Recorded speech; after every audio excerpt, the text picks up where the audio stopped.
best interest of all concerned.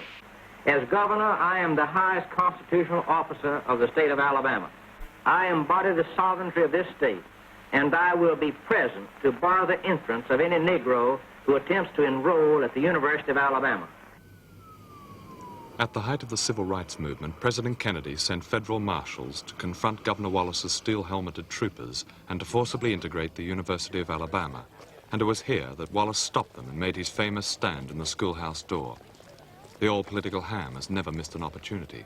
Of course, George pressed only white flesh in those days. Now, therefore, I, George C. Wallace, as governor of the state of Alabama, have by my action raised issues between the central government and the sovereign state of Alabama, which said issues should be adjudicated in the manner prescribed by the Constitution of the United States, and now being mindful of my duties and responsibilities under the Constitution of the United States, the Constitution of the state of Alabama, and seeking to preserve and maintain the peace and dignity of this state and the individual freedoms of the citizens thereof, do hereby denounce and forbid this illegal and unwarranted action by the central government.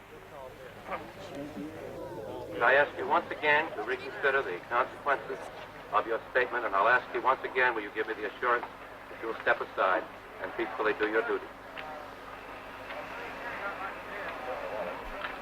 Very well. Students will remain on the campus. He certainly made a strong stand for segregation. He may have believed it. It didn't last too long. His segregation forever began to deteriorate at the University of Alabama, which I believe was a complete farce, too. Governor Wallace never really blocked the students. He never even saw the students. This was a confrontation more between black and white, more of a confrontation between the national government and the Alabama government. From a political viewpoint, this is what put Governor Wallace in the national limelight. It got him lots of speeches. It got him lots of appearances on the outstanding programs in Washington, and really started his career. So whether you can say it was a mistake politically or not, I don't know. The white people in the South who hold public office are now looking to get votes from an element of the population that now has the vote that didn't have them.